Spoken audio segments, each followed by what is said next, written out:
In James chapter 1, we talked last week that we are starting a series, and based off of Romans chapter 5, how faith produces suffering, suffering produces perseverance, perseverance character, and character hope. And so now we are on suffering produces perseverance.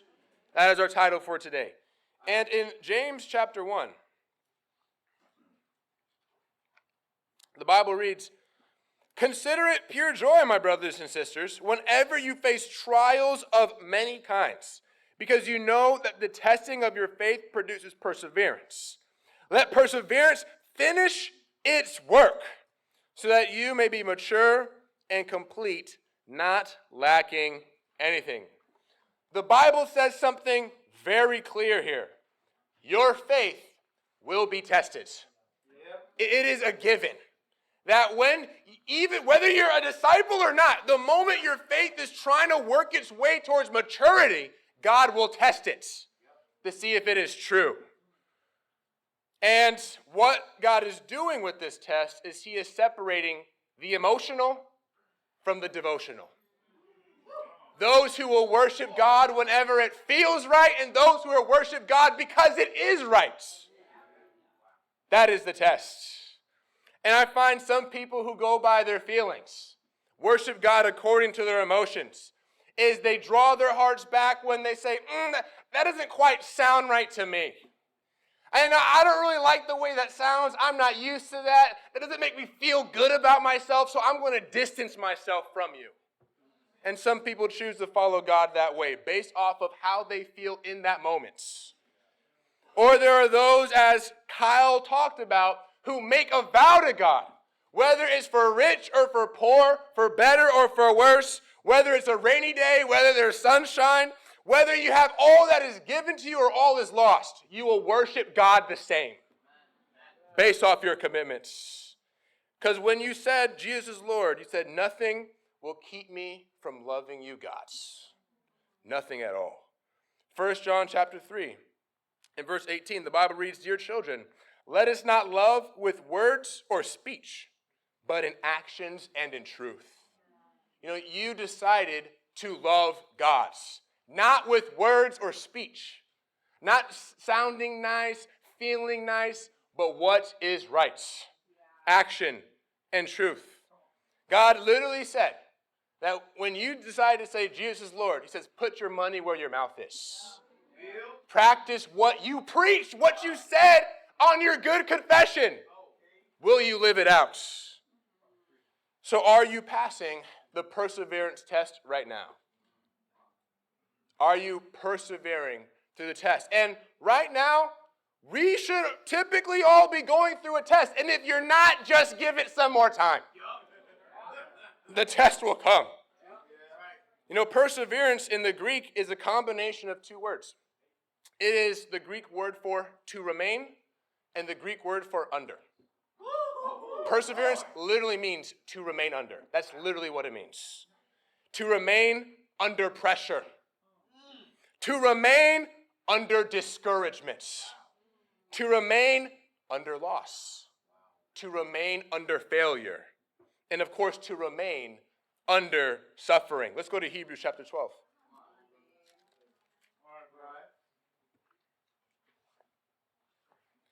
Hebrews chapter 12 and verse 1.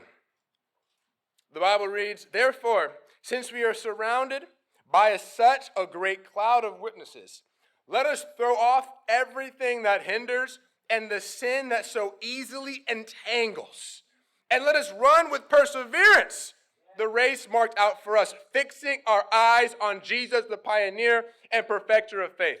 For the joy set before him, he endured the cross, scorning its shame, and sat down at the right hand of the throne of God. Consider him who endured such opposition from sinners, so that you will not grow weary and lose heart in your struggle against sin. You have not yet resisted to the point of shedding your blood." Perseverance is looking at Jesus' suffering, then looking at your suffering and saying, I will remain. Seeing what he went through And then observing what you're going through and saying, you know what? I can stand my grounds. I can make it through. And looking at all these passages on perseverance, I would like to share with you my definition of perseverance. Perseverance is getting from point A to point B alive.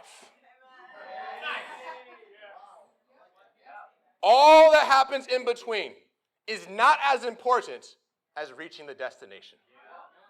That if you can get from point A to point B alive, you made it. You persevered. As long as you didn't drop out, turn back, become so injured that you decide to lose strength and lose hope, if you make it to point B, you're good. You've persevered. You know, if you're having trouble persevering, for the sake of the gospel of God, Jesus Christ, well, let's look at this passage. We should consider how much we're recognizing what Jesus suffered through. It says, we have not suffered to the point of shedding blood. And so when you're looking at your suffering and you're looking at Jesus' suffering, that will help you persevere. Ask yourself, when was the last time you prayed about the sins that you committed that put Jesus on the cross? Because Jesus suffered, but he suffered for you. And so perseverance is worth it. Perseverance is achievable. You know, if you aren't praying about your sin, you don't hate your sin enough. If you aren't praying about your sin, you don't hate your sin enough. You know, for me, I'm afraid one day. I'm afraid one day that my apathy, my sinful nature will catch up to me. And I will no longer care if I sin or not. I will no longer care who I hurt by my sin. And I no longer care about heaven. And I no longer care about his sacrifice. You guys ever play that phone game Temple Run? Subway Surfers? I imagine I'm racing. I don't really know how long it's going to take to get to the end goal. But there's something chasing after me. And that is my sin. I want to stay as far away from it as possible. And what's amazing is that as long as your eyes are fixed on Jesus, he will be a lamp to your feet. He will guide your steps. That actually what's behind you doesn't matter because he's going to keep you from getting eaten by it anyways. That you will make it to the end as long as you get from point A to point B alive. You know, so in this race, we have to fix our eyes on Jesus. I have one simple and short point for us. It is simply, it's not about the strength of the wind. Let's go to Matthew 14. It's not about the strength of the wind.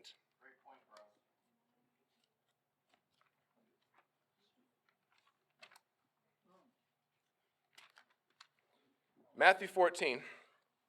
In verse 22, it says, immediately Jesus made the disciples get into the boat and go on ahead of him to the other side while he dismissed the crowd. After he had dismissed them, he went up on a mountainside by himself to pray. Later that night, he was there alone, and the boat was already considerable distance from land, buffeted by the waves because the wind was against it. Shortly before dawn, Jesus went out to them walking on the lake. When the disciples saw him walking on the lake, they were terrified. It's a ghost, they said, and cried out in fear. Jesus immediately said to them, take courage, it is I, don't be afraid. Lord, if it is you, Peter replied, tell me to come to you on the water. Come, he said. Then Peter got down out of the boat, walked on the water, and came toward Jesus. But when he saw the winds, he was afraid, and beginning to sink, cried out, Lord, save me. Immediately, Jesus reached out his hand and caught him. You of little faith, he said, why did you doubt? You know, Peter, like the other disciples here, was initially afraid when they saw Jesus walking on the water. Like, wow, it's not even possible. It's a ghost. How is someone miraculously walking on the water? But soon, he was filled with amazement. That fear turned into awe, holy awe, and asked to join Jesus on the water. That's what happened when you decided to get baptized. You saw Jesus on the water doing something. You saw the disciples, Jesus working in the disciples. What the heck are they doing? Being a disciple, that looks scary, but I want to go. I want to join them. I want to go on the waters too. But when his attention turned to the wind, he started to sink. And the word wind here is not a breeze. If you look it up, the meaning of it, the Greek meaning, it literally means a violent agitation, a tempestuous stream of air. So it wasn't just like, oh, like the breeze, like, oh, I'm shaking, but like a storm. And actually you read in verse 24, the wind didn't appear when he was on the water. The wind was always there. In verse 24, it says how it was buffeted by the waves because the wind was against it. So the wind was always there. But it wasn't grabbing Peter's attention until he got on the water. So I find there are three key takeaways from what we just read. And there are more, but I'll just share the ones relating to this. Come on, bro. A lot of things that are normal before discipleship become distractions when you try to focus on Jesus. The wind wasn't a problem until he got on the water. Because he was safe on the boat. But then when he was trying to let Jesus guide his steps, if you take your focus off of Jesus and it goes to the wind, that's when it became a problem. And I find we have to be careful about how important it is to fix your eyes on Jesus. And yet we try so hard of what can we add to it? What else can we think about? It's just focus on Jesus. The wind will always be there, but your attention must be on Jesus Christ. Another key takeaway is fear keeps you from doing what you know how to do. Peter is a fisherman. It says here that he was beginning to sink, and the word sink literally means to drown. How is a fisherman drowning? In John, we read that when he saw Jesus on the shore, he swam to him 100 yards. So he knows how to swim, but his fear kept him from swimming. Fear can keep you from doing what you know how to do. Our third takeaway is simply doubt is the enemy of perseverance. All he had to do was keep his eyes on Jesus. And when he started to sink, when he started to drown, and he needed Jesus' help, Jesus said one key thing about why he was sinking. It was his doubt. Why did you doubt? So when you're trying to persevere, doubt will take you off of your race. Doubt will keep you from getting from point A to point B. It'll keep you from doing what Jesus wants you to do. The wind did not matter until Peter started to focus on it. I find that what you put your mind to is what will happen. If you believe sharing your faith is too hard, it will be. If you believe reading and praying is too time-consuming, it will be. If you believe missions is not important, it will be. If you believe Jesus' yoke is too heavy, it will be. If you believe the wind is too strong, it will be. Proverbs chapter 12 and verse 25 says, anxiety in a man's heart weighs it down. Peter didn't start to drown because the wind was too strong. He started to drown because his heart got too heavy. It started to make him sink because he was focused on the wrong things. Don't let the strength of the wind fool you. If you're starting to drown, it's because your heart has gotten too heavy. You've added too many things, which is supposed to be the throne of God. He's supposed to be seated on your hearts. You've added too much to his throne. Ecclesiastes chapter 11. We can turn there. Come on, please. All right.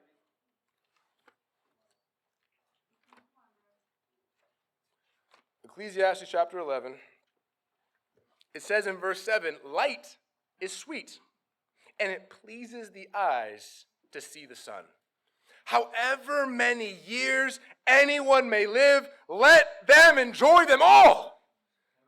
But let them remember the days of darkness, for there will be many. What a passage. What a passage. You know, no one is saying that the fight will be easy. No one is saying to ignore the fights. But it doesn't mean that you can take your focus off Jesus. The fight is real. The fight exists. But your focus can still stay on Jesus. It says no matter how many dark days there are, you can still enjoy every day of it. Every day of your life. Every year of your life. Because you can never let it take away your joy. No matter how dark it gets, never let the darkness take away your joy. I have a simple practical for us. Write down something that you say, something that you believe, or something that you do, or even all three if you want, that isn't getting you closer to heaven. What is something you say, believe, or do that isn't getting you closer to heaven? And then, alternatively, or in addition to that, write down something you want to start saying. What you want to start doing and start believing that will get you closer to heaven. We just read in Hebrews 12 that you should throw off every sin that entangles you and everything that hinders you. Everything. So it's not just sin that will drag you in your walk with God, but other things that will hinder you. Let's not add any more weight to this race that we are running. Let's go to James chapter 1, and we will actually close out here.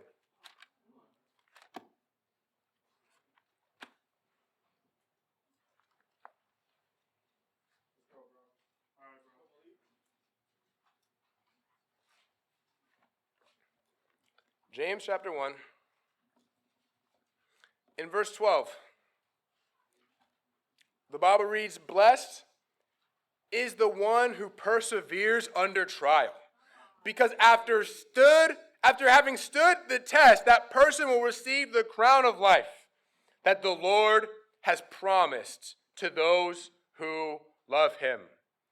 You must withstand the tests. And here's the thing. Sometimes you don't want to, but you must tell yourself, I must. Sometimes the desire isn't really that strong, but you must say, I have to. I have to get that crown, no matter what it takes. Even if my emotions aren't for it, I will walk anyways. I will run regardless. You must withstand that test. You know, some of you are being tested right now. It is, will you give into discouragements? Will you give into doubts? Will you give into temptation? And to that, you must say no. You have to say no. It says that the crown is promised to you when you stand the tests. You know, you've got a race to run. You've got a crown to win. You have a hope that is yet to be seen. But if you actually withstand the test, that hope will one day be seen.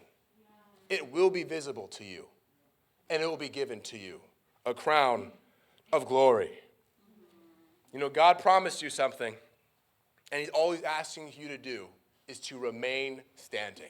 Amen. So let us throw off everything that gets in the way of this race, every weight that weighs our heart down, and let us run with perseverance to get the crown. We must have it. To God be the glory.